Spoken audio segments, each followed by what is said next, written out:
321 microphone check.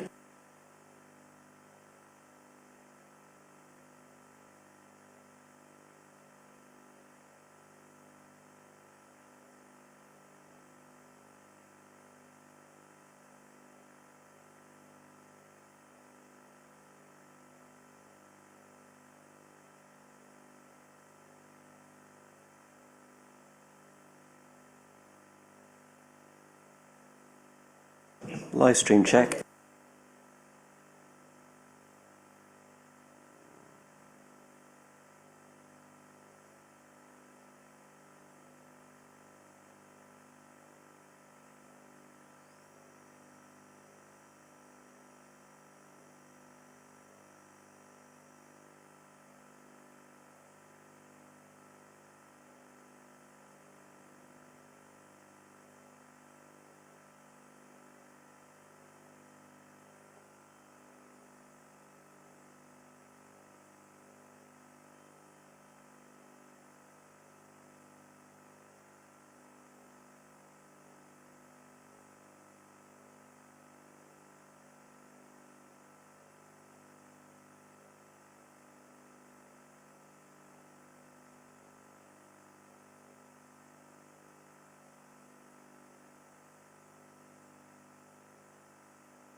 Okay, welcome, should I say good evening and welcome to this meeting of the Planning Committee. I am Councillor Martin Warnes, Chair of the Planning Committee, and I will be chairing the meeting.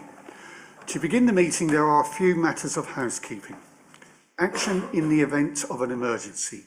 There are no practice alarms planned for this evening, so if an alarm sounds, please evacuate the building by going down the main staircase or the back staircase the High Street and then to the car park behind the Town Hall in St Runwald Street. This meeting is being live streamed to the Council's YouTube page and will be available after the meeting. Please would speakers use microphones at all times and speak directly into the microphone, and would participants please mute the microphones when not speaking. Introductions. Members of the committee and officers will introduce themselves, starting from my left.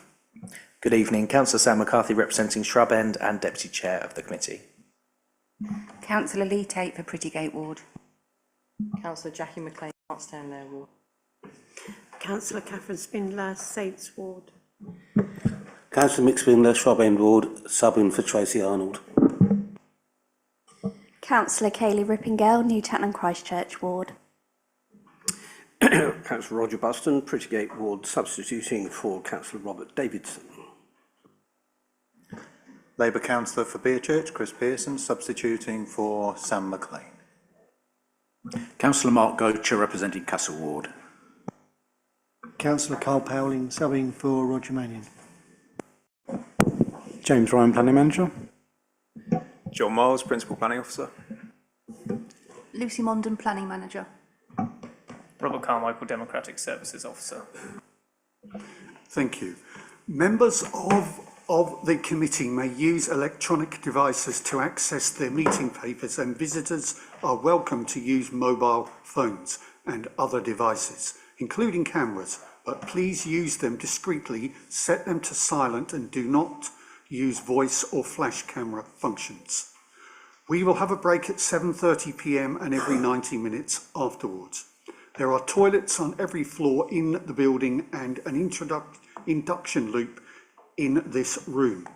Whilst determination of a planning application is not a quasi-judicial process, unlike certain licensing functions carried out by the local authority, it is a formal administrative process involving the application of national and local policies, reference to local legislation and case law, as well as rules of procedure, rights of appeal, and an expectation that people will act reasonably and fairly.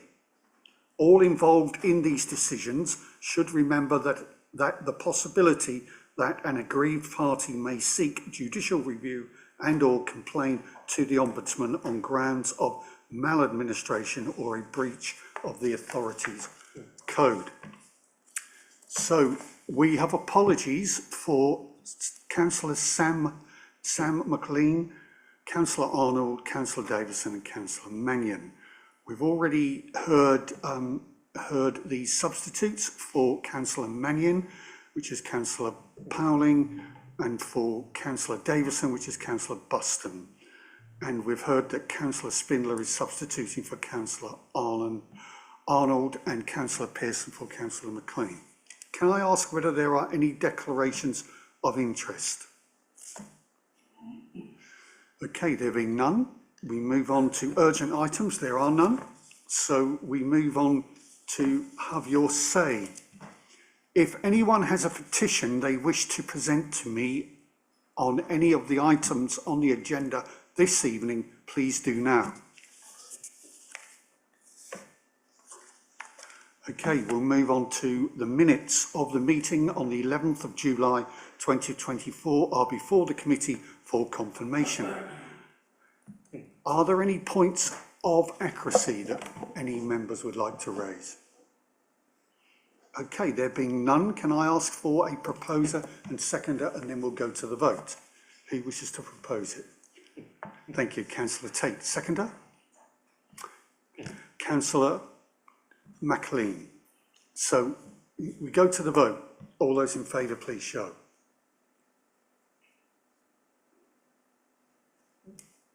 That's 9. Thank you. So, Just need to call for any abstentions. right. Any abstentions? I wasn't at the meeting, therefore I cannot say the minutes are true. 2 abstentions there. The same. Okay, thank you. So we move to the substantive items on the agenda. And they are Item 7.1, which is application 230049, land at the rear of AGM House, London Road, Copford. The recommendation is approval. Presenting officer John Miles, and speakers against is Holly Ann Gathercole, and speaker for is Robert Pomery. And visiting councillors are councillors Andrew Ellis and councillor Bentley. And when we come to that item, I'll take them in that order.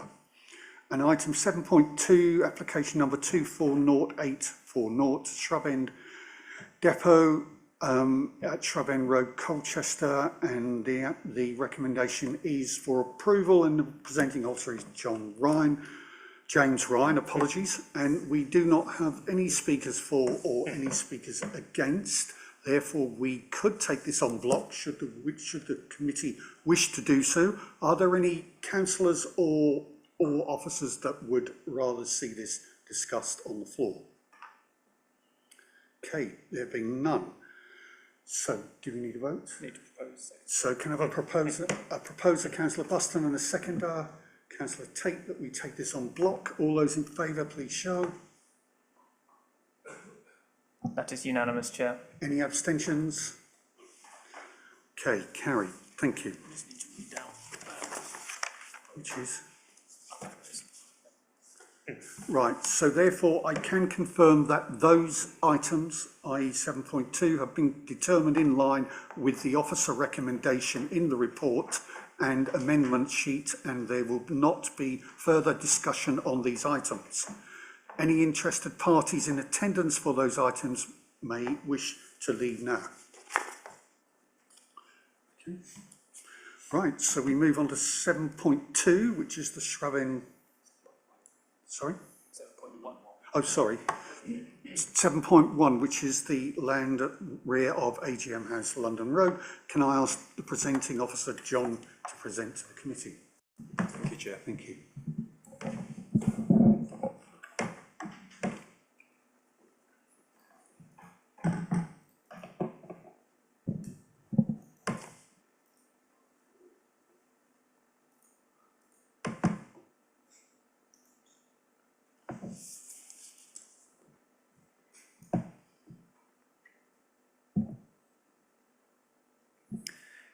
Thank you. So item 7.1 concerns the erection of a business park comprising of 4,248 square metres of office space at land rear of AGM House, London Road, Copford. The application has been called in by Councillor Ellis, who has raised concerns, including around the broad scope of Class E, possible impacts on neighbouring amenity, and the suitability of the access egress arrangements. As an amendment to the recommendation before members, an additional condition is recommended covering the submission of additional drawings and plans covering precise site level details to help ensure that if the development is approved, final level details are not open to interpretation. I'd be happy to read that condition in full if members so request. As a wider update, an objection has been received this morning, which is titled Submission on behalf of the residents of Ford Mews. The objection raises concerns around 9 main points. This includes the size and form of the buildings, impacts on neighbouring amenity, the local water recycling plant doesn't have sufficient capacity for development, and the potential for increased additional traffic, congestion, pollution, and that the development is considered disproportionate to need. These matters are considered to be addressed in the committee report. However, I'll also touch upon some of these matters in the presentation and happy to take any questions. This is the location plan. It shows the site edged red, the access up to London Road. There are some existing commercial premises to the north, residential further beyond, and also residential properties to the west, beyond the west of the site. That's a further site plan. This shows the proposed site layout. Development is arranged in the form of 4 buildings, 2 stories in height, and providing, as I say, a total of 4,248 square metres with an associated 141 parking spaces. This is the Block A plan, which shows the proposed layout of block type A. It is understood that the layout has been formulated with a view to allow future flexibility around end user requirements. As I say, the proposal includes 4 buildings with 2 design variations, although all buildings are similar in appearance and proportions. This is variant A, and the This is the type of building proposed in the two northerly positions. Buildings adopt a crisp contemporary architectural approach, which includes a flat roof and projecting perforated metal shrouding. The fenestration and detailing proposed is considered to contribute to breaking down the visual mass and will also provide some visual interest and character. Overall, the buildings are considered respectfully scaled and are articulated. This is the Block B plan, floor plan, very similar to Block A. These are the two buildings to the south of the site. And Block B elevations, again, similar, with some metal shrouding to the south. These are the site elevations to give a bit more context, a wider view of the site and how it may look. And this is the previously approved site plan under application 190699. That was in 2020. It's important to note that that permission remains extant and grants approval for 3,009 metres squared of office space on the same site. And they're the approved, or one of the approved elevations under that previous permission, so similar scale and reasonably similar character. I'll go through these plans quite quickly. The refuse strategy, the parking strategy, which includes the 141 spaces, EV charging spaces, disabled parking, cycle parking, refuse vehicle tracking, fire tender, delivery, one of the drainage drawings. And these are just some computer-generated images to give a bit of an idea of how the buildings may appear. This is within the site. Sunlight overshadowing modelling has been undertaken, and this is included here. This shows spring, so the modelling's been undertaken different times of year and for different times of day to give a full picture of any anticipated impacts. So that's spring, summer, autumn, and lastly, winter. And I'll go through some site photos. This is the existing site entrance to AGM House, also proposed to serve the development. This view along London Road looking east, and a view looking west. This is a view looking south along the axis, AGM House scene. View looking up north, the existing parking serving AGM House. That's a view of the sort of northwesterly corner of the site, existing commercial buildings, the tall Leylandii trees. A view looking across the southwest of the site, east of the site. And this is some of the existing commercial development to the north, beyond the northeast corner of the site. A view looking over west, you can just about make out some of the residential properties which are close to the boundary there in the distance. A view of the west of the site, some informal parking currently, but it's largely grassland and vegetation. Another view across to the south and west of the site, again the residential development visible in the distance. That's a bit of a closer view, vegetation along the boundary, residential development behind, and the existing large Leylandii to the northwest corner, similar positions where one of the buildings is proposed. It's a view of Ford Mews, which is directly to the west of the site, predominantly bungalows. There are some two-storey dwellings seen here. The Leylandii trees, again, you can see in the background for a bit of a reference point of where we are. This is a view showing the other bungalows. You have one of the proposed blocks behind, if you can see my cursor on the left, and one on the right, but set back a minimum of 6 metres from the boundary. Aerial image for a bit more context. Again, residential properties to the west, existing site. This is an annotated site plan. You may not be able to make out the distances, but they are on there, and I'm happy to come back to this later if anyone's having trouble seeing the distances. But that shows the separation, as I say, a 6 metre planting belt proposed to the east, south and westerly boundaries. It's a zoomed out view of the same drawing. So just a quick summary. Originally, the proposal didn't specify a specific use within Class E, but given concerns around the broad scope of Class E, the applicant has confirmed and agreed to a revised description and a condition specifying that development shall only be used as office space and not wider Class E uses, which can include, for example, retail. In terms of impact on neighbouring amenity, as outlined in the officer report, subject to conditions, it's not considered the proposal will result in material harm to neighbouring amenities so as to warrant refusal on these grounds. It's acknowledged there may be some overshadowing of properties to the west in the early hours of the morning at certain times of year, but taking into account available information, the position, form and orientation of the buildings proposed, any such overshadowing is not expected to be of a nature or intensity that is materially harmful, and it's also not expected that the proposal will unduly impact the function of solar panels to neighbouring properties. Looking at matters of access and parking, the scheme proposes to utilise the existing and established site access as I've shown. The access is considered to be in accord with adopted standards, and the Highway Authority have raised no objections subject to conditions. And as I say, 141 spaces are proposed, which is considered sufficient to serve the development and otherwise contextually appropriate and in accord with standards. In terms of matter of principle, need and possible impacts on wider commercial vitality and viability, the acceptability and adequacy of the information submitted and otherwise available in these regards is ultimately a matter of planning judgment. However, taking into account the information submitted and otherwise available, and with due regard to the fact that, as outlined, the site has an extant consent for 3,009 metres squared of office space, the proposed use and quantum of development, including the uplift specifically, are considered acceptable on balance, and the scheme is otherwise held to be acceptable with regards to wider material planning considerations. In light of this and the anticipated benefits of the scheme, which includes likely not insignificant employment opportunities and economic benefits that the proposal is anticipated to deliver, the application is recommended for conditional approval. Thank you, Chair, members. I'll be happy to take any questions after this evening's speakers. Thank you, John. So we'll move on to the speakers.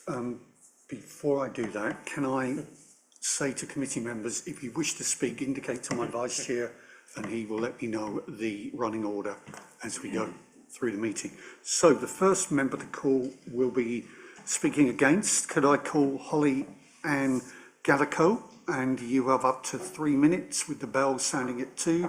Press the red button when you're ready to start.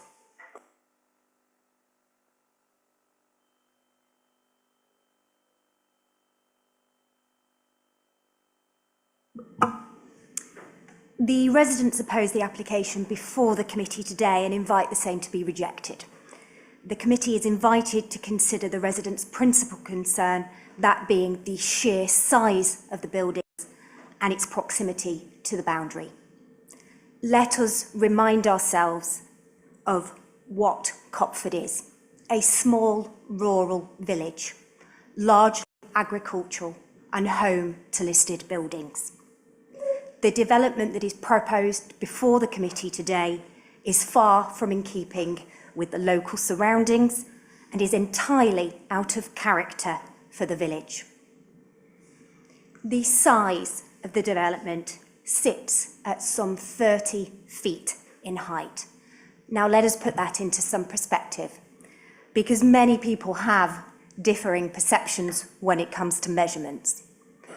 This is the size of 2 double-decker buses sat on top of one another. And this is going to sit alongside bungalows. It is going to be overbearing on these bungalows. The residents of these bungalows are retired members of the community who enjoy their home and their gardens. The proposal is overshadowing, it restricts light, and it's noteworthy the presence of solar panels on number 6 Ford Mews. Not only that, but it restricts the privacy of these residents. And these are residents that are entitled to their right to privacy, and that extends both to their home and to their garden. This development will have a detrimental effect on these residents. And I pause there to note that photographs of the proposed height have been supplied to all committee members in preparation today, sent via email and referenced earlier to the submissions on behalf of Ford Mews. When one considers these photographs, it shows what the residents' objections are. It shows very clear views into the gardens and, upon close inspection, views into their homes.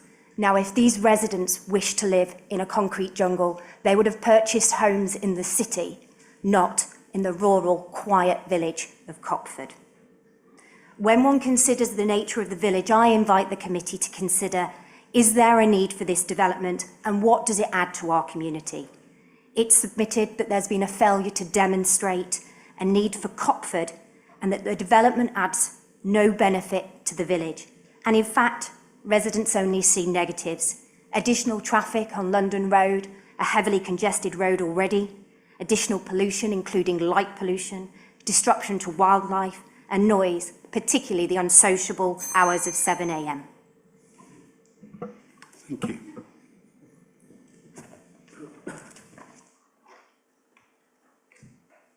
So can I call the speaker for Robert Pomeroy?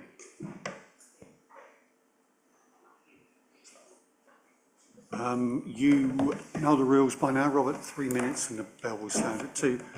And it looks like the red light is on. Good evening, members. My name is Robert Pomeroy and I'm a chartered town planner, and represent the applicant. Consideration of this application begins with the fact that planning permission has already been granted for an office development on this site. The principle of an office development, therefore, on this land is firmly established. It is the case, however, that these latest proposals involve some additional floor space. The application has been with the council for some 18 months. Applications of this nature are meant to be dealt with within 13 weeks. However, these delays and the time spent has been taken to amend and shape the proposals in response to objections that have been received and with the requirements of your senior planning team. These additional submissions have been carefully prepared and have been examined by officers and all statutory consultees, who are now content that the proposals, as set out in the committee report, are broadly compliant with local plan policy. This compliance includes a thorough examination of residential amenity issues that have been raised by neighbouring residents. In respect to those matters, your professional officers are recommending approval, as the proposals now satisfy planning policy, having regard to daylight, sunlight, outlook, as well as the privacy of neighbouring dwellings.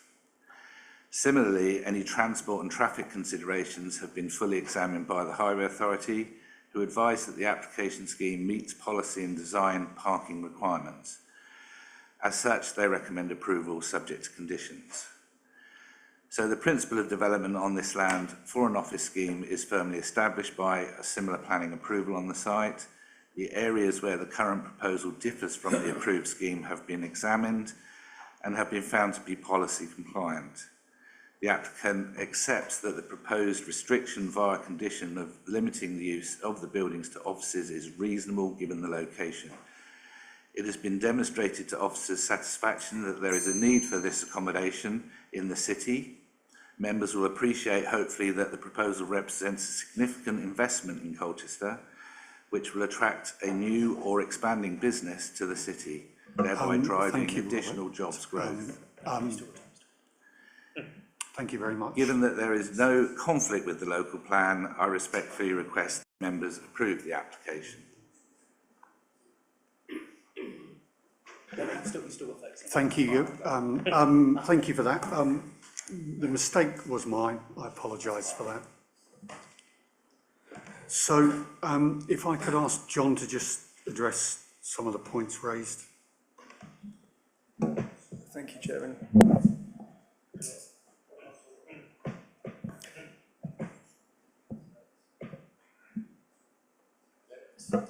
Sorry, yes. So we need to go to the visiting councillors. So it's Councillor Ellis, followed by Councillor Bentley.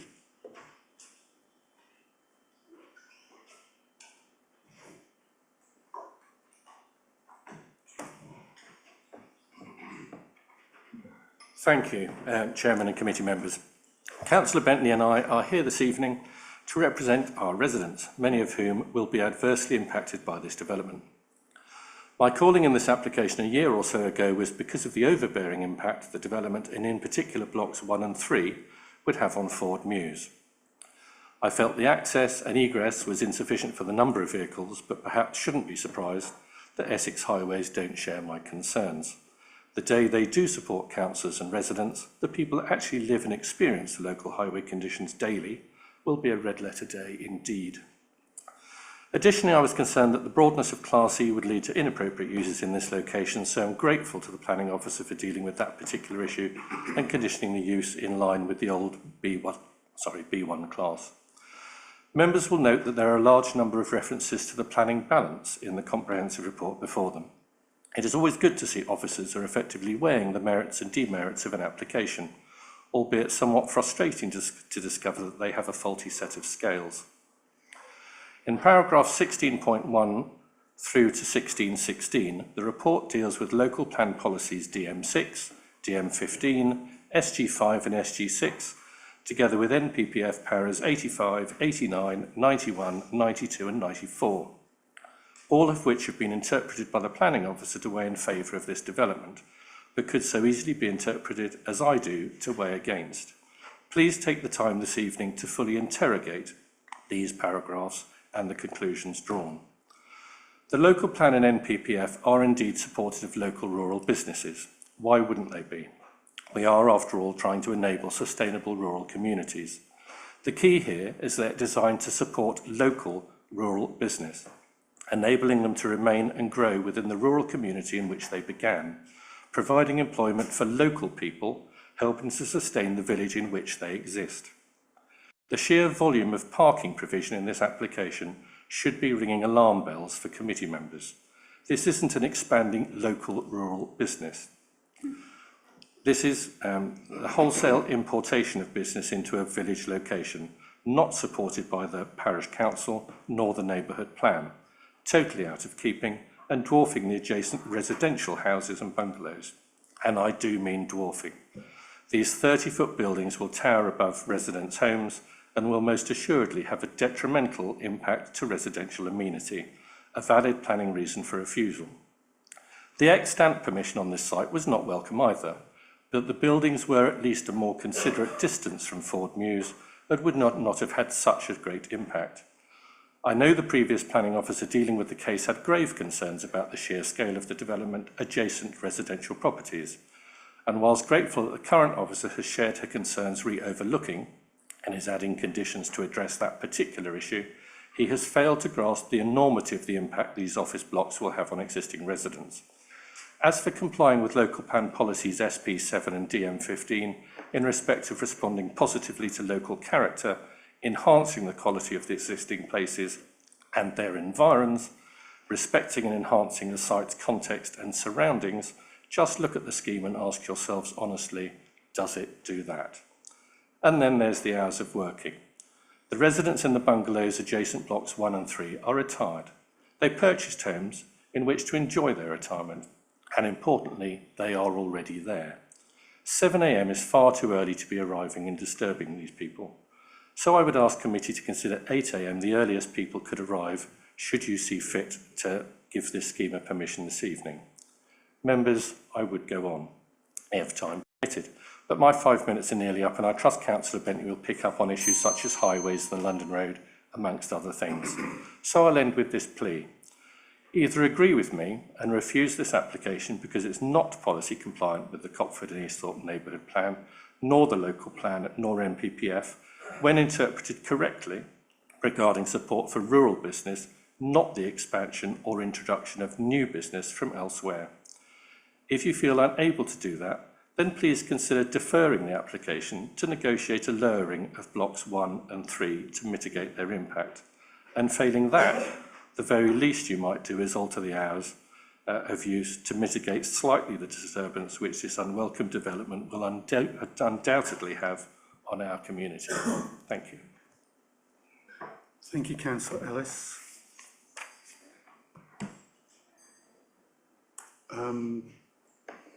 Councillor Bentley. Chair, members, thank you very much indeed. I fully concur with everything my fellow Councillor Ellis has said, indeed our first speaker as well.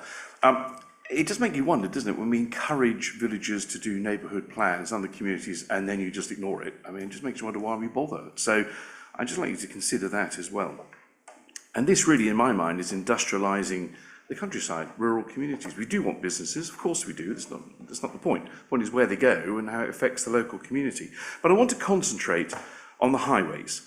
Now, the way we do planning in this country, and the reason why highways will be in the position they are, is you're required to look at the application, not the wider impact of what happens in the area. So just think of London Road that comes off on the A12 and goes right there through to Stanway. Now, currently, because of the A12 works, it is extraordinarily busy. It's busy anyway, even before you had those roadworks. And for those who are old enough like me, remember it was originally the A12. And you remember what the traffic was like then. Well, it's worse than that now, and it's busy continually with HGVs, lorries, abundance of traffic continually going down that road. Now, in this particular case, I want you to think about what the extra traffic is going to mean. Have you seen a traffic modelling report? And if you have, does it look at all holistically what's happening on the London Road? We have had numerous applications in Copford and surrounding areas off this road. There are more to come as well. Have you looked at the impact of what that does to the environment? Have you looked at the impact it does to our own climate emergency that this council declared some time ago? You can't have a policy and a declaration here, then agree to extra cars and other vehicles at the other side. You simply can't do that because you're just becoming hypocritical if you do that. So I would ask, have you seen an environmental impact report of what it does to air quality and pollution in all of this? If you have, then you'll make up your own mind. If you haven't, I suggest you ask for that. I also suggest you look at the whole holistic area. Now, again, planning doesn't require you to do that, but we have a duty, do we not, to all of our community to make sure we keep them safe, make sure we keep the air quality of as high as possible conditions we can, and we want to make sure that we're not doing anything that's going to impact on the environment where possible. I would also urge you to think about the size of this industrial park, as I would call it, business park, whatever. People living in bungalows, as you've heard, are going to be dwarfed by these particular buildings. People working there during the course of the day. People's privacy that's affected by this. People, as you heard from my fellow councillor Andrew Ellis, that moved to the countryside, to the village of Copford, for retirement purposes or others, and actually wanted a bit of peace and quiet, or they moved to another part of the city. And while we do call this the city, fine, it is the city of Colchester, but I wonder how many people in Copford think they live in a city. Do this, and they probably will live in a city. I would ask you, if you can't refuse it, certainly to defer it for further reports to look at, particularly on the environment and traffic modelling. Chair, members, thank you. Thank you, Councillor Bentley. That concludes the councillors and speakers. So I'll go back to John. Remember, if you want to speak, indicate to my Vice Chair. And John, there's numerous issues raised there. Some of them overlap. So if you'd like to address those before we bring the wider committee. Thank you, Chairman. I'll try and go through those in the order that they were raised without duplicating anything there. So one of the first points that have been raised quite a lot is Copford, its existing character. Yes, it's completely acknowledged as well that the site is in policy terms within the countryside. It's adjacent to but outside the settlement boundary. It is, however, as members will have seen on the photos, closely related to existing development in the form of the existing commercial development to the north, residential development to the west. It's also important to consider that there is that extant permission. So if this scheme were not to go forward, it is very likely that the site's nature and character would change significantly through the implementation of that previous permission. The site is also therefore considered to be a site with an existing economic function by virtue of that extant permission. In terms of the design of the development, there's further consideration in the committee report, which includes comments from the council's urban design officer. It's recognised that the character it does contrast with the neighbouring properties to the west. Of course, they're domestic in form and appearance. This is a more commercial building, but it is considered that there is a good degree of synergy with the commercial development to the north of the site, and with the proposed significant landscape buffering, 6 metre landscape buffer. It's considered over time, as that matures and establishes, that will help screen and soften views of the site. In terms of the scale of the buildings, proximity to neighbouring properties, I showed some of the aerial images there. I'm happy to sort of pull those back up if they would assist members, showing the distances. As I say, they're no nearer than 6 metres from the boundary in any position, while they are of a larger scale than the bungalows, and their massing is quite significant. The way that they're orientated, such that the shorter elevation faces the boundaries, means that quite a large portion of the site remains open along the boundaries, and also as that overshadow modelling has shown, any impacts are anticipated to be limited to the early hours of the morning.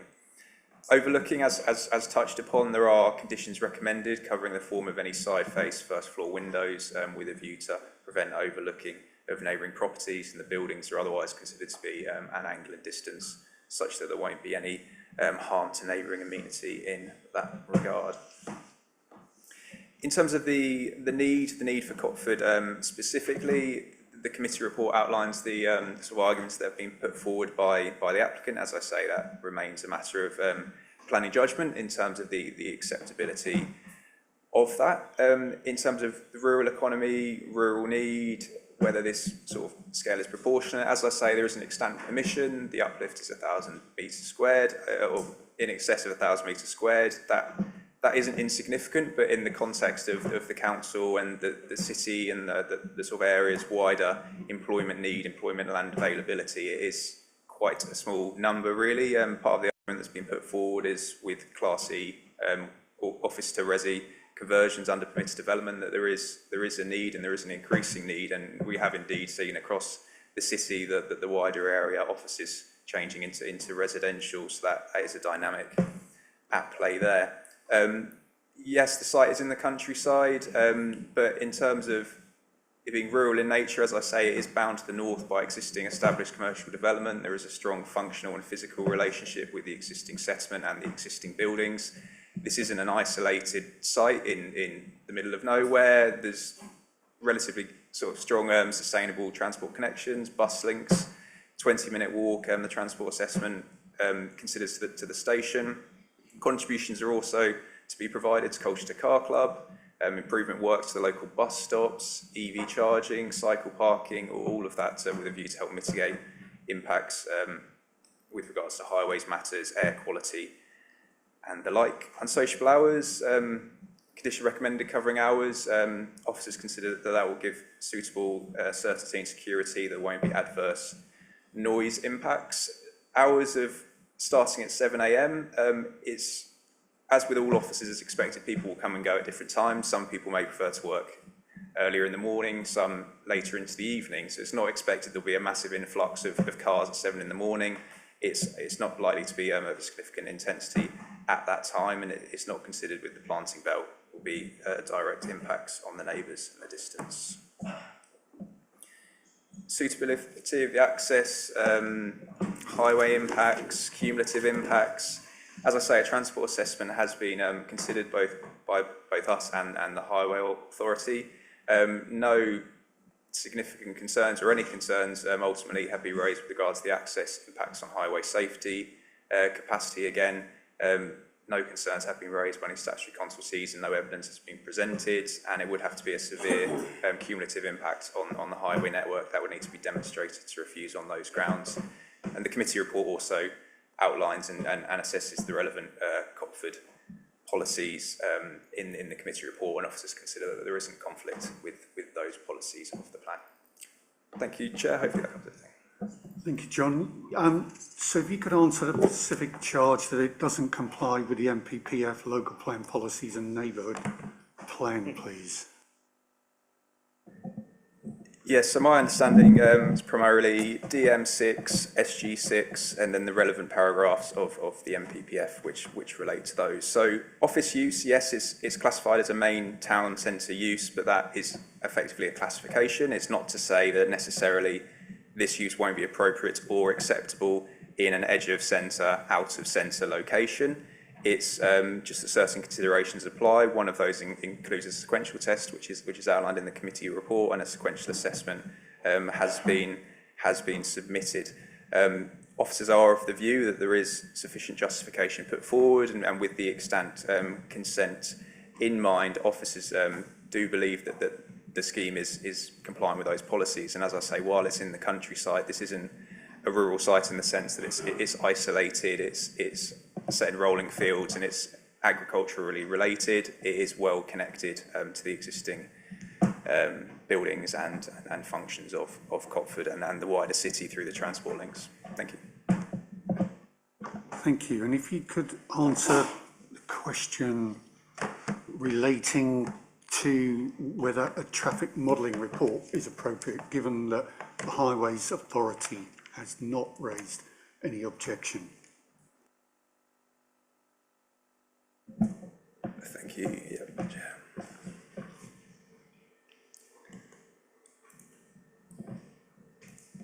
Thank you. So a transport assessment has been submitted with the application that looks at matters such as the sustainability of the site, anticipated trip generation, the suitability of the parking and the like, and also the suitability of the access. So some modelling has been undertaken. There has been scrutiny with regards to anticipated vehicle movements, trips, and the sustainability of the site and the development, and that's something which the Highway Authority will have considered in their consultation responses. And as I say, no cause for concern has been identified with regard to highway safety, and no highway capacity concerns have been raised, particularly that they have a significant cumulative impact on the highway network. Thank you. And finally, although you talked about the distances from the buildings from the nearest properties, just to give clarity, could you answer Councillor Ellis's question about the mass and the 30-foot tarring of the buildings over existing properties?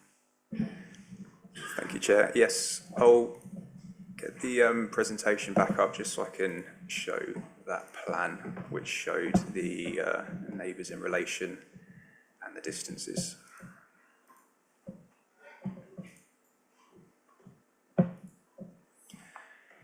So I imagine it may be hard to see some of those distances, so I'll do my best to read them out. So this, if you can see my cursor at the bottom left-hand corner of that top building, that is probably the tightest point with the site boundary. So it's just in excess of 6 metres, and this 6 metre proposed planting belt runs north to south. As I said earlier, the buildings are of a not insignificant mass, but the way that they've been orientated means that the elevation that faces the neighbours is the smallest elevation of the buildings. The centre of the site remains open, which is considered will help to mitigate some of those impacts. Planting belt is also anticipated to help soften, as is the separation. In terms of scale, it is fully appreciated that the buildings will be taller than the neighbouring bungalows. I have looked at the permission for those properties, including the bungalows of Ford Mews and the 2-storey buildings. Scaling off those drawings, the 2-storey dwellings neighbouring the bungalows have a ridge height of around 7.5 metres. So if you're looking at, say, between 8 to 9 metres for these buildings, it's taller than the 2-storey dwellings that neighbour the bungalows currently, but it's not considered to be of a significantly different scale than those domestically scaled properties, and also it will be of a similar scale to those commercial properties to the north. So taking into account all of those factors together, that is how officers have reached the view that the scheme will not be materially harmful to neighbouring amenity. Thank you. Thank you, John. Right, we'll move to speakers from the committee. The first speaker I have is Councillor Buston, and he will be followed by Councillor McLean. Mr Chairman, thank you very much indeed. Notwithstanding the fact that I'm only a substitute member, I did look at this incredibly closely for a number of reasons, one of which I think is the right thing to do. But I lived in Colchester for many, many years, and I recognise Copford as being a village, and things that are done to stop Copford being a village, I think, are a great shame, and we will lose that heritage if we're not careful. Anyway, turning to the matters of the application before us, it's by no means straightforward. And it's by no means straightforward because, as is the case with all applications. The proponents for it want it to be as big as they possibly can and as cheap as they possibly can to make as much money as they can. We've seen this elsewhere. We should not be in the least surprised. The people that live around it, though, and have to live around it, they have no choice.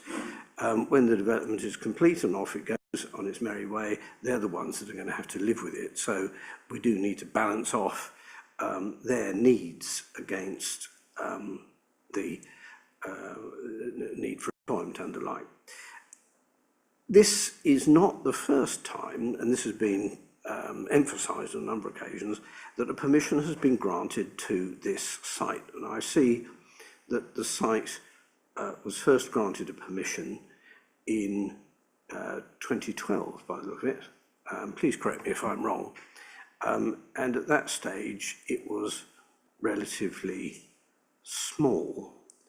I don't think it was approved even then by the local residents, but there we are. Sadly, we are in a position when, as has been expanded on a number of occasions, if a principle for development has been made, then it's going to be very difficult to overturn that subsequently.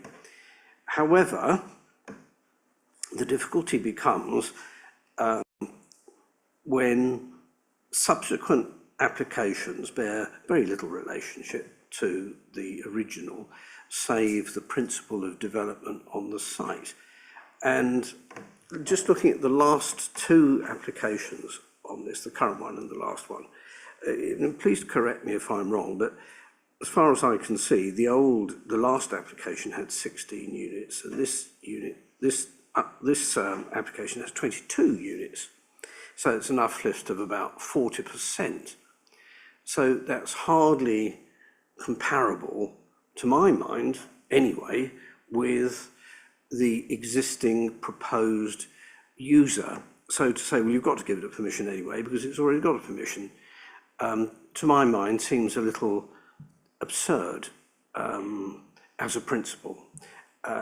If it's going to be granted a permission, it needs to relate to the original, which clearly this doesn't. So therefore I have a great deal of sympathy for what has been so eloquently put both by the visiting councillors and indeed the residents' representative from the village. And on that line, I'm most concerned at the comment made that it does not fit in with the Copford, etc. neighbourhood plan, because as Councillor Bentley rightly says, what's the point of having a plan of that nature if we're not going to pay any attention to it? So this is quite concerning. I'd also like to raise the point, and I think this is being misused, saying, well, there is a principle of development in the countryside. This is true. However, the principle of development in the countryside, if you can still count Copford as countryside, was designed for the benefit and sustainment of the local community.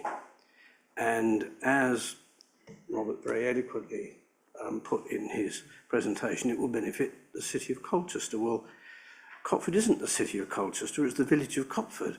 If we really wanted to benefit the city of Colchester, this development should be in Sheepan Road or somewhere like that, where there's bags of empty space coming up. So I'm not saying we shouldn't have development of this nature. Yes, we should, but not in the middle of a village. And if we are going to have such a development, it ought to be of a sustainable size and promote local employment within the village, not as this is designed to do. And I can understand the principle behind it because it is something that's now quite popular. Little office complexes like this, it's in the wrong place. And on that point, it's not little. 141 parking spaces. That means at least 141 vehicles coming and going down a narrow little road. How on earth Essex Highways frankly found that remotely sustainable, I don't know. Particularly, and nobody's brought this up before, as soon as somebody has a hiccup on the A12 or there's an accident, the whole bloody thing shuts, and the whole A12 has to go through Copford. And so what are we doing? We're sending another 141 vehicles into that maelstrom. And let's say that the A12 only blocks every 3 years. No, it doesn't. It's once every few weeks. And if you're not lucky, it's once a week. And when that happens, you're stuck for hours. And we are just adding So that I cannot possibly see that that is sustainable. Anyway, I've got loads more things that I could say. I'll just end with one thing. If a permission is granted for this, and I have my doubts as to whether it would be advisable, I'm concerned about security at night. And the reason I'm concerned about security at night is when all these marvellous 141 vehicles plus, and I'm sure there'll be a lot more, all go home, we're going to have a big empty area with nothing in it. And experience shows around the city what happens to big empty areas at night. They get populated by people driving cars fast round, etc., particularly if it's hidden away, tucked away at the back here. I would ask whether or not the site is going to be secured and guarded at times when the site is due to be shut, only to be opened again in the morning at a time that the committee may decide is appropriate. We don't want this problem to arise. Sorry to go on. Thank you, Councillor Buston. So in order to aid the discussion, I hope you will be self-denying on the temptation to come back for a second bite. Oh, I don't know. Of a charity. Well, I would hope that you would be able to do that. So you've raised a lot of issues there. So before I move on to Councillor McLean, I'll give John a chance to actually clear up on those.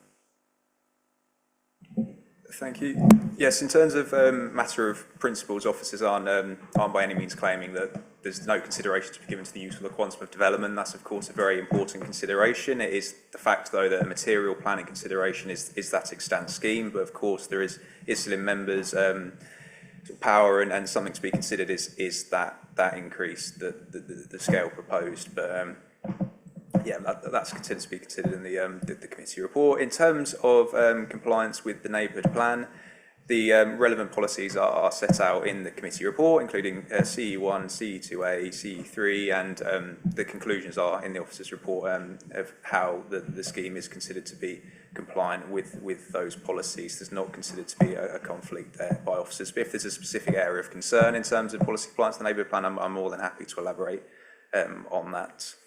Yeah, it's also recognised and appreciated by officers that everyone employed at this site isn't going to live in Copford. It is, as we said, it's not of an insignificant scale, but there are, as I say, a number of measures proposed to help reduce reliance on vehicles, private vehicles, from anyone who will be employed at the site but not live within Copford, including the improvements to the bus stops. There's that good accessibility to the train station, shared mobility contribution plans, EV charging, cycle parking to mitigate those impacts to a certain degree. I do also understand the concerns about, it is a site where there has really been a cumulative increase in the floor area, and I understand that there may be concerns about, well, where will the line be drawn. I think from an officer's perspective, I would consider that this is the maximum quantum that the site can accommodate. You'll see that there's the planting belts, but then the remainder of the site is largely developed. I think if any additional floor space were to be proposed, that would either mean losing parking, which may not be acceptable, put pressure on other things like access and turning, or mean making the buildings taller. And as I've outlined, while officers consider any impacts on neighbouring amenity will be acceptable, I would agree that there would be concerns were the buildings to go any taller, to be any bigger, to be more mass on the boundaries. So for those reasons, officers are of the view that this is likely the maximum quantum of development that the site can accommodate. So hopefully that provides some reassurances there. Access and sustainability, I think I've touched upon those already. Security at night, if it would give members confidence, I'm sure we could, officers could have delegated authority to go away and draft a condition where you might need to approve of details of how the site will be managed, secured in the form of, say, a management plan, including the means of securing the site out of opening hours. Hopefully that covers everything. Thank you. Thank you. So before I call Councillor McLean, could I ask councillors who are in turn speaking to be as succinct as you can? Thank you. Councillor McLean. Thank you. Could you enlighten me on non-compliant to the neighbourhood plan, please? With this, if it's non-compliant, why is it here, please? Thank you. Sorry, for clarity, officers consider that it is compliant with the neighbourhood plan. The report outlines all the neighbourhood plan policies that are considered relevant. So, for example, one of the The policies with regards to light pollution, that's specifically addressed, how the metal shrouding to the buildings is anticipated to reduce light spill. There's also a specific lighting condition covering the form of external lighting, and the report sets out each of the policies of the neighbourhood plan that's considered relevant and how officers consider the proposal acceptable in those regards. If there is a particular point, as I say, where it's thought it's not compliant, I'm more than happy to go into that in more detail. Thank you.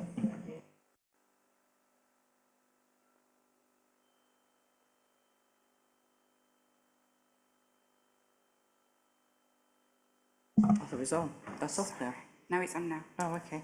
So it's been empty for a number of years now, 10 years or so, and AGM pumps have been there for a long while.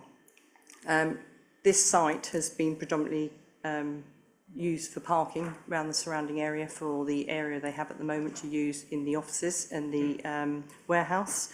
And now we're thinking of putting in 133 car spaces for the use of the new development. Now, these are never going to be all local people, because in the villages they are all families and they are not all going to this premises, which is obviously a taken. I think we need to think long and hard of how the massing on this property is going to overshadow that small development with the bungalows. They have been here for a number of years, and in my day, when it went through, I thought it was going to be no more overshadowing from the neighbouring property when it was first put up. So that I would like that to be clarified, because it's almost as if we put them in there under false pretences of saying it wasn't going to be built next door. And I think we should take that massing way away from that hedge for those properties. I think it's going to be wholly overshadowing, and we should not allow it. I think we've got to actually give them a feel that where they are, we are thinking of them, and actually move it back and put the cars to the outside of the development and not to the inside, onto the inside of the buildings. These people, I mean, they moved to this village and they've had a quiet life for a number of years now, and here we are about to put a massive development next to them, and I think that's just so unfair and not right to actually do that to them. I think we need to think long and hard, because you've sold something to someone that's, disingenuous, really. And it's the site has been, it's bordering onto the edge of the countryside. So once they get this part, then we've put we've got the houses going down Hall Road. We've got still open fields to the edge of the property, which they can still get hold of. We're talking about a village here, not a city or a town. It's not in keeping with the local plan and the neighbourhood plan, and I would like to know more detail on that to see if that is wholly right or not, please, because somebody's mentioned it's not in keeping with the neighbourhood plan. Okay, John, would you like to come back on those points? Thank you, Chair. Yeah. So parking, the site has, it looks, been used for some informal parking for the adjacent uses, but as you saw in the photos, there were a good number of spaces available, and it's not considered that that's going to be displacing any parking or causing harm in that regard. As I say, officers have undertaken their analysis of impacts on neighbouring amenity, and the sort of officers' conclusions are outlined in the report. I'm happy to pull up the plans again, or any of the modelling, if that would assist members. In terms of the site being within the countryside, it's acknowledged fully that it is within the countryside. It's outside the settlement boundaries, but as I say, is a site with the extant consent and existing economic function.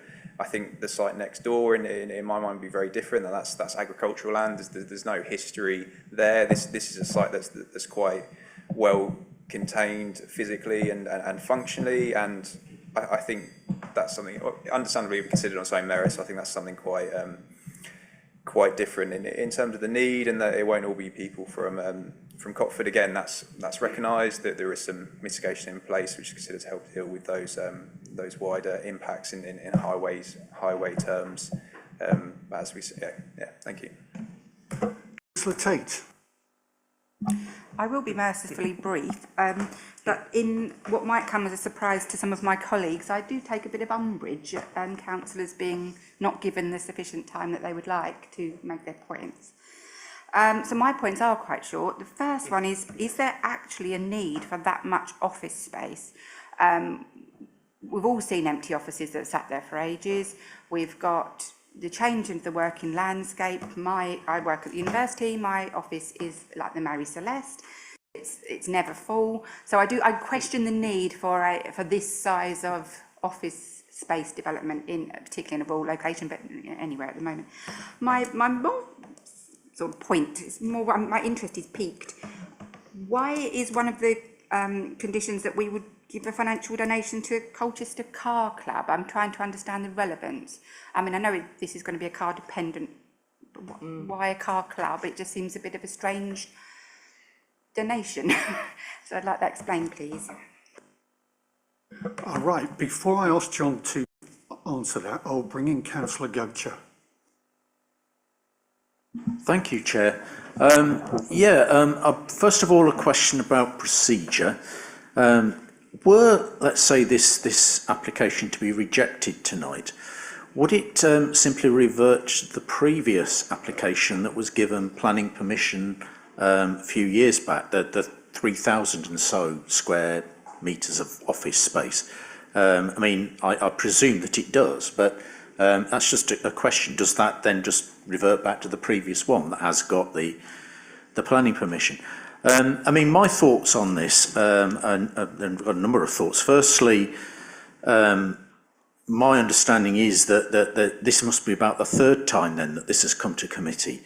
And if we're talking going back to 2012, I'm very concerned that nothing's been built on there for what is 12 years. If you get planning permission to build something, surely you build it.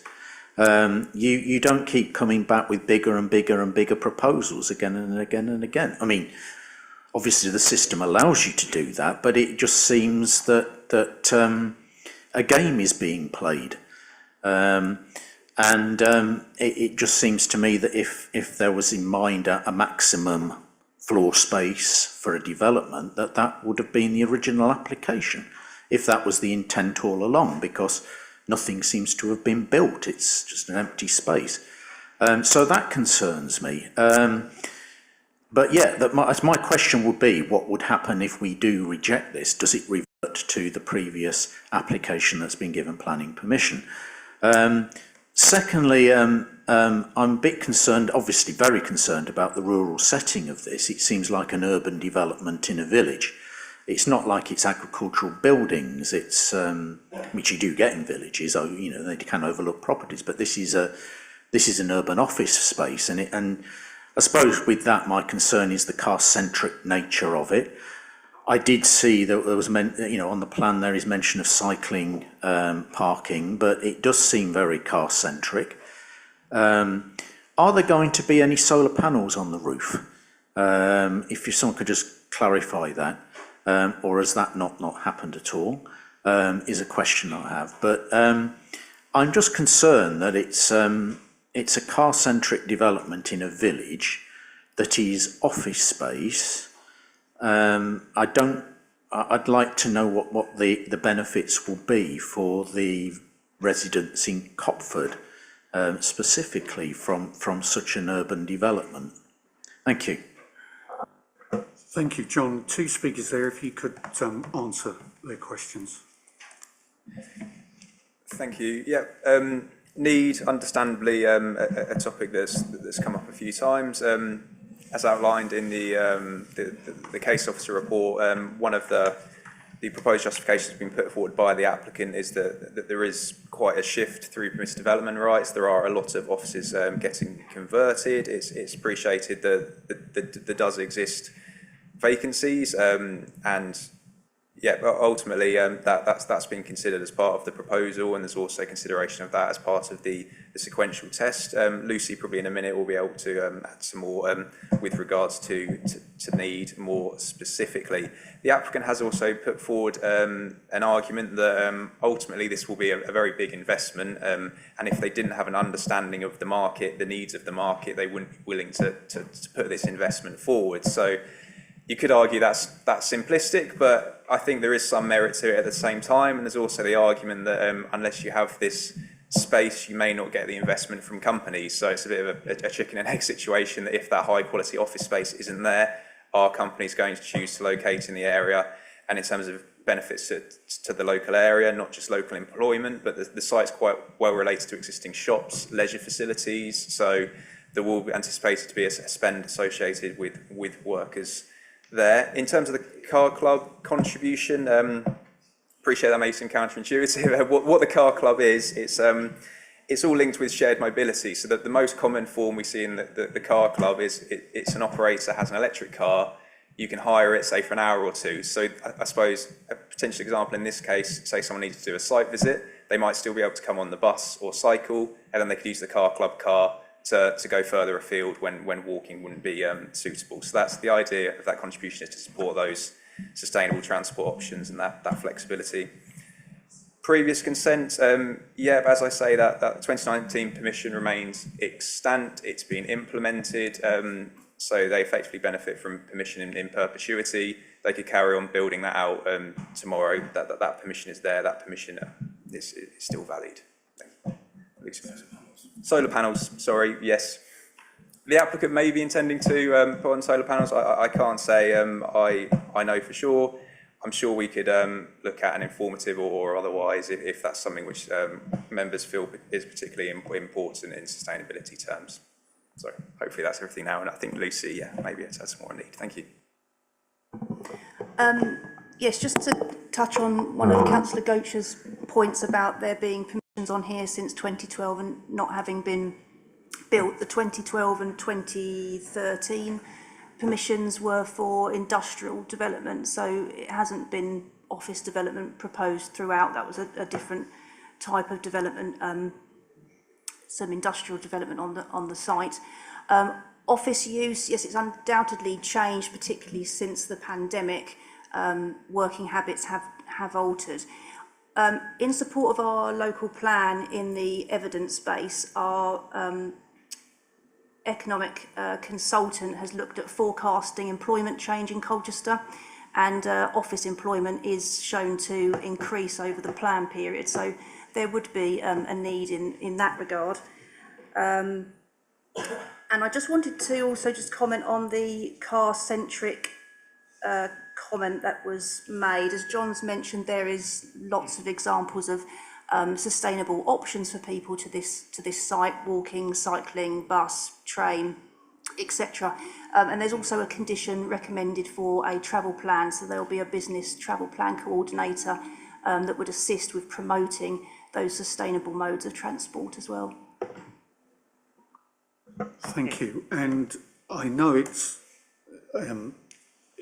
the benefits to Copford are loosely addressed within the report, but if you could pull that out for us, John, just so you could answer that particular question.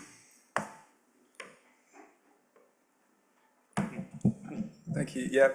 So in terms of the sort of local benefits, as I said, it would be expected that at least a reasonable proportion of people on the site would likely live or locally. And then there's the employment opportunities this will bring. As we say, with high quality office space, it would be hoped that would attract new investment, new companies wanting to locate in the area and bringing with it skilled jobs. It is potentially a sort of more minor benefit, but as I say as well, it is anticipated that as with new homes in an area, with more people coming there, working there, it's anticipated that there would be some knock-on benefits for local businesses, be that sort of the leisure facilities, people visiting the shops at lunch or buying their lunch from there. So that is a benefit. Arguably, it's probably not as significant as the wider economic benefits, but that is considered to be a local benefits in those regards.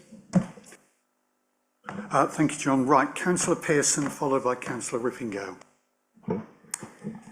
Thank you, Chair. Just very quickly, a history lesson.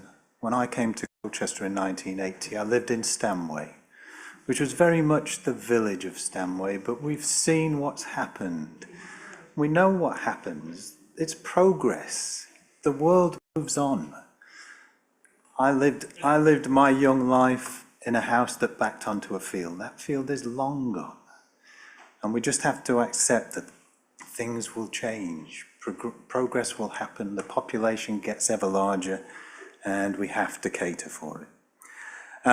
There are a number of things in this application that I'm quite comfortable with. I like the fact that there is electric vehicle charging included in the conditions, cycle parking included in the conditions. There are conditions to ensure that there's no overlooking from the offices into the gardens of Ford Mews, which I welcome. I'm intrigued as to why the application 190699 hasn't been pursued, but I'll leave that with the officers to respond to. I think I would be comfortable if there was something in the arrangements that also allowed the residents in Ford Mews to have some say as to the type of foliage that acts as the boundary, because I know, some of us like Leylandy, some of us don't. So I think it's important that the type of foliage that goes in that boundary is acceptable to the local residents. I hear what some of the members around the table have said about who will benefit from this development, but I just remind everyone that there are in fact 2,000 plus residents of Copford. So a site that provides employment opportunities for a couple of hundred people is not a bad thing in terms of rural employment opportunities. I think I take the point about the operational times, and I would just ask the officers whether or not the operational time couldn't be changed from either 7 a.m. to 7:30 or 8 a.m. as a way of ensuring some quiet at work times. With regards to highways issues, I share the same view that Councillor Ellis has, that it will indeed be a red letter day when highways ever come to the planning committee and say we object, because I have objected on highways grounds on numerous occasions to planning applications, not least of which the last one was Staines Park and what's happened there, which we knew would happen. And I would just say to Councillor Bentley, as leader of Essex County Council, please take back your concerns about highways officers introducing information about air quality as part of their concerns. All right. So I noticed that Councillor Ellis initially objected on the grounds of Class E being all-encompassing, but the conditions in the approval that we have recommended to us make it quite clear that we're only talking about office development. So I don't see that as an issue, but I would have done if it hadn't been so conditioned. I think a condition to secure the site during non-work times is one that I would welcome, so I would be proposing that. And I also would welcome an informative about solar panels as a way of reducing the climate impact of these offices. Thank you, Chair. Thank you. Councillor Rippingale. So overall, I don't object to the actual scope of the project. It does provide employment.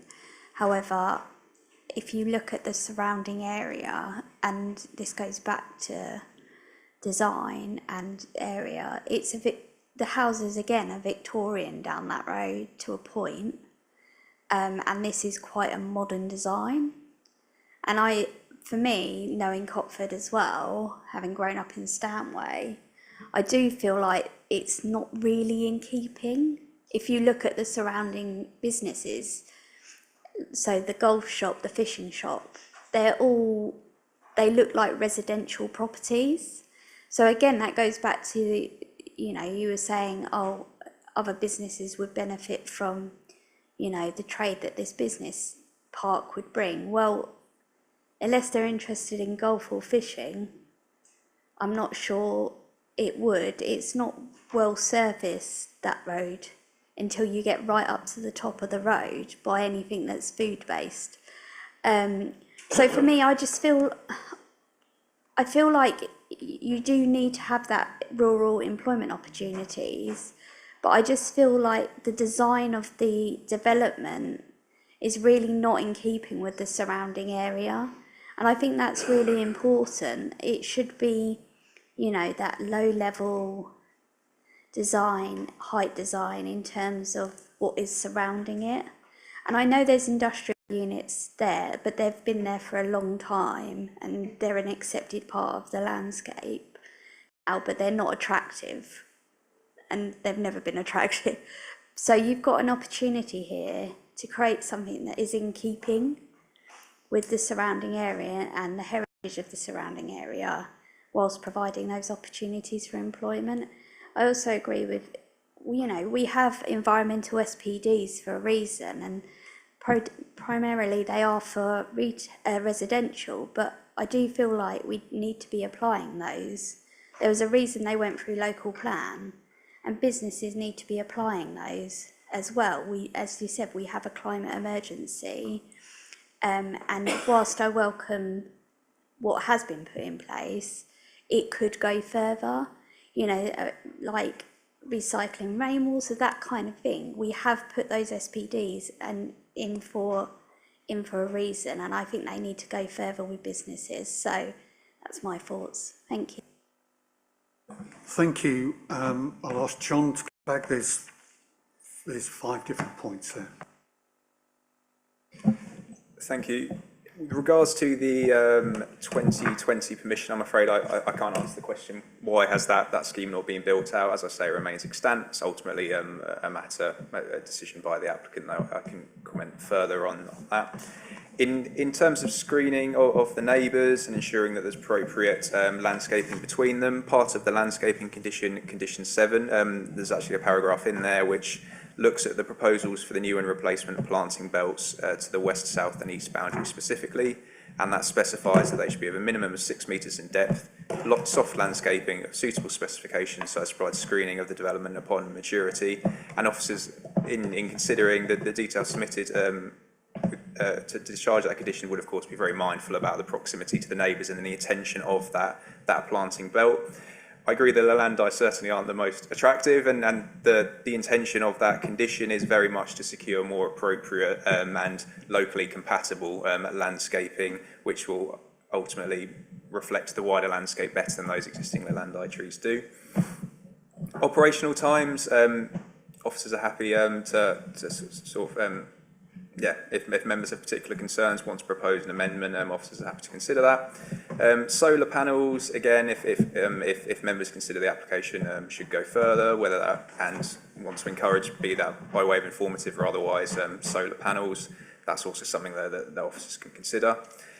Design, as always, it's subjective. I appreciate there are pros and cons for the approach adopted. I appreciate it's not, you can't argue it reflects the more historic Victorian or red brick sort of buildings in the wider area, but I think contextually its physical relationship with the existing commercial buildings, I think it is going to look a lot more attractive than most of those commercial buildings that are currently there. It's quite a crisp contemporary approach, but as the design officer has set out, he's happy that it will respond satisfactorily in that context, and officers ultimately share that view. Services in the area, there is some consideration of that included in the transport assessment as well, particularly with regard to hospitality venues, Marks Day Hotel, the Swan Inn, White Hart, Toby Carvery, Miller and Carter Steakhouse, all considered within walking distance, 12 minutes, 8 minutes, 12 minutes, cycling 4 minutes. Well, that's for the in terms of environmental benefits more widely, the proposal will secure a 10% increase in tree canopy cover on the site in accordance with policy CC1, as well as a 10% biodiversity net gain. And as we say, there are also those wider sustainability measures, including that not insignificant £25,000 financial contribution to support shared mobility in the form of Colchester Car Club. Councillor Rippingale, do you think your point on application of SPDs has been answered? I think to a point, but again, we should be pushing for further, regardless of, you know, these are quite standard things that we would ask, you know, and I think given the impact we're saying that it potentially could have on residents, I would ask that we push this further, and we had asked for certain things to be pushed, you know, new ideas to be pushed. We're supposed to be an innovative council and we want to go further with this, and we've had this with businesses before where we haven't seen those SPDs going as far as they can. So I'd like to see if, you know, this is in a rural area, we're saying we want to make sure the impact on the landscape is mitigated. So I would like to see the inclusion of solar panels at the very least on these buildings.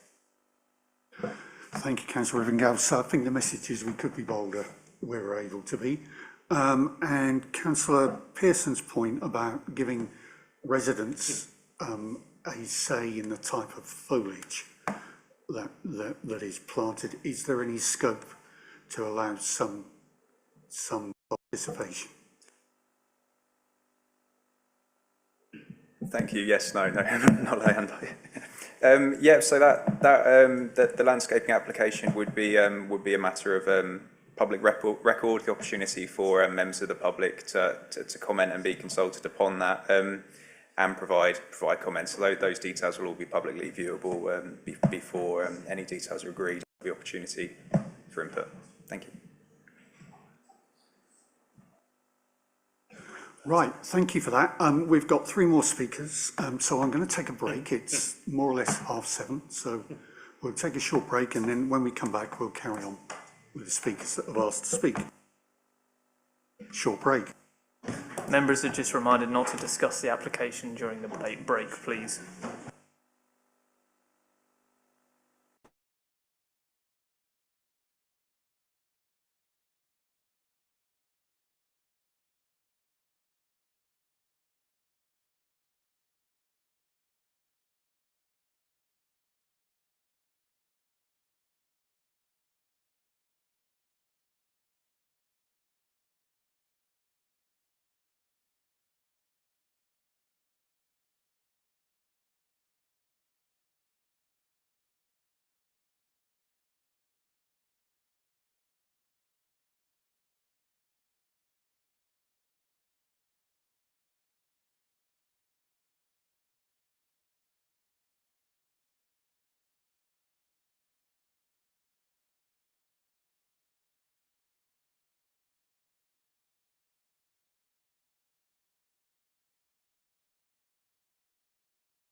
Right, thank you. All members are present. We will continue the meeting and I'll call Councillor Catherine Spindler. Hello. So just a couple of questions. If I'm right, it's more buildings than it was before that have been put in for planning. We lose the little green area next to the bungalows with the trees for section 1. We all know that car parking areas are hotspots, really not very good for the environment. They really encourage a hot area. If these are all offices, surely you would have a nice sitting area rather than just that was encouraged to be keeping it a lot more green than I can see at the moment. I can only see a few trees in the middle. I can't see a nice substantial amount of greenery there to keeping with everywhere else. And the front of the gate, I believe, the access to it at the front, going down to the plumbing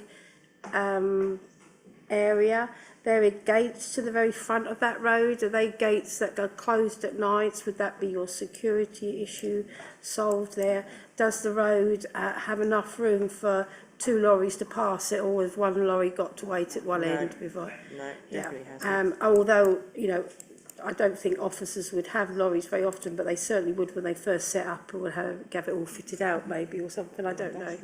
But that was but definitely the green issue there of not, you know, I don't like the idea of the whole corner there losing all its green space, established trees there for that section 1. And if you could help with all those questions, that'd be lovely. Thank you. Thank you. I'll just ask Councillor McLean, who wanted to come back.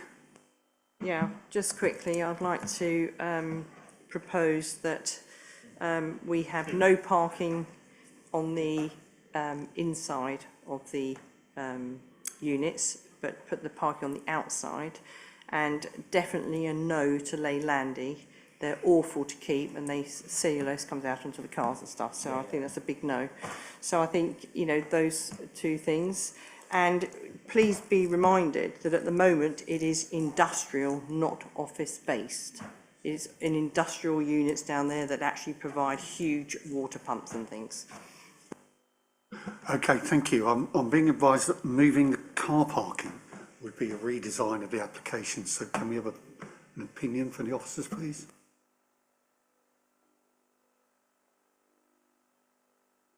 Yeah, so thank you. Yeah, that's not something we would say be able to condition. That would be a pretty much wholesale redesign of the development, which would require as well constant consultation on that with all statutory consultees. Sorry, so just to be clear on this, what Councillor McLean is proposing, that would require what? Yeah, so that would be a deferral with a view for further consideration to be given to the design and layout. Yeah. I'll just come in, Chair, just to make clear on where a deferral would have to be. That would be a deferral would need to give delegation to the joint head of planning to seek amendments for the moving of car parking and for the other elements, which I'm sorry I didn't catch because I was just talking to the Chair, so I'll catch those in a moment with you if that's okay, Councillor McLean. But if that would have to go down the point of deferral and would need to be redesigned, go away for deferral on that point, as John has mentioned. Yeah. Thank you. So can I ask whether you are proposing deferral on those grounds? I would propose deferral if we could have a better outlay of the parking around the outside and the units on the inner side to actually make it so it's kinder to the residents and around the surrounding area, and no Leylandii. So if we've got a proposer, we need a seconder. Is there a seconder? Councillor Tate, anybody who wants to discuss the proposal? Councillor Buston? Thank you, Chair. In view of your previous injunction, I will try and be brief. Basically, I can totally understand where you're coming from, and I can understand that, but that really is a reiteration, effectively, of 190699. Yeah. And I'm glad you brought that up, because I was actually going to say and suggest, and I was going to ask John a question, if I may, In 190699, how many car parking spaces were there on the site? That's a question. And my second thought was, going on your comment about putting pegs in the ground, and I think you've grasped the nettle there, and I think it's absolutely the right thing to say in relation to applications of this nature, where people just keep coming back saying, oh, I've got a planning permission there, perhaps I can get a bit more, I can get more items on the site, etc., etc., etc. The question to my mind is where the peg actually needs to be put. And to my mind, bearing in mind what Councillor Keynes has said, I would suggest the peg is appropriately in at 190699 with the size and number there proposed. Mr. Chairman. Thank you. Officers, would you like to respond? Thank you. So I might go a bit of a reverse order. The parking provisions on the previous scheme, 137 spaces compared to the 141 proposed here. Just some of the questions that were asked a bit earlier in that with regard to trees. Beyond the edges of the site, as I say, there is a 6 metre landscape buffer, and the scheme is anticipated and is conditioned to provide a 10% tree canopy cover uplift. So there's not concerns with regard to the loss of trees. That any trees proposed to be lost are predominantly Lelandii, so to be of low quality, and this will see the planting of trees of a more appropriate species. There is a small sort of amenity square to the south of the site as well, which is provided as part of that. So I say there's no policy requirement to provide public open space in this scheme. Yeah, there are gates to the highway. I'm unsure whether they're operational or used, but as we discussed earlier, that could be the subject of a condition, should members be intended to recommend that. And there is also a condition on the application for construction management plans can cover vehicles deliveries during the construction phase. And yeah, it's not expected that there would be lorries associated with the use. You might get the odd van doing sort of paper deliveries or the like, but it wouldn't be expected that there'd be lorries. Thank you. Thank you. Councillor Powling, do you wish to address the proposal, because that's what we're discussing? Yes, very similar on the grounds of the sort of redesign. The councillor has been pointed out on the east side top, appears to be a lot of trees up in that top corner, and the development seems to be very close to bungalows on that east side. So I'd almost agree with, could it be redesigned to actually move the buildings completely away from that side and almost U-shape them to the west? I know Councillor McLean talked about central, but could they turn them into a U-shape on the west and keep them completely away from that eastern side and away from the bungalows and have a bigger green belt divide? So it's almost an amendment to the deferral, but I'd agree with that. So the clerk can get down what it is you're proposing. Can you spell out what it is you're proposing and give Robert time to make notes? Sorry, I was proposing that we move away from the boundary with the mass of property and put the cars nearer that edge. So everything comes away from, so it doesn't impact on those bungalows. So all they'll do is have maybe the cars that are parking up there, but not en masse of a building that they're going to be looking out to this great big flat-sided whatever. So, I mean, so that's what I was suggesting. Okay. And put the cars around the outside, so it doesn't impact on the residents, and also no Leylandi. Councillor Powling, does that meet the concerns you were raising? Yes, I'd support and second that. Okay. Right, Councillor Tate, you're still seconding? Yes. Robert, could you read out what the deferral proposal is? Thank you, Chair. So, as I have it written down, with taking into account the point that I made earlier about seeking delegation, giving delegation, from the Planning Committee to the Joint Head of Planning, Simon Cairns, that the application is deferred and that delegation is given to the joint head of planning to seek amendments to the parking layout on the site, with parking around the edge of the site and the buildings moved closer. The mass of development is a better. Hold on, I'm not quite finished, Chair, sorry. Mass of development moved closer to the centre of the site. And then a new sentence of that, Leylandii trees not be included in the landscape plan. Is that appropriate? I'm just looking to my planning colleagues whether that's... I don't think they are currently. So, okay. But you can have that in there. Yeah. That's probably the least contentious bit of the... Okay, are there any members that wish to speak for or against the proposed deferment? Councillor Pearson. Thank you, Chair. I'm just conscious of the remark that was made by Councillor Buston, and I tend to agree with him that in effect, what we're intending to do is ask the planning officers to go back and come back with application 190699. So I'm not quite sure what purpose deferral on those grounds actually serves. Anybody else wishes to speak? Councillor Tate. I just wanted to make clear, so delegated authority to the head of planning, whatever his title is, sorry, I can't remember, but that will still come back here, won't it?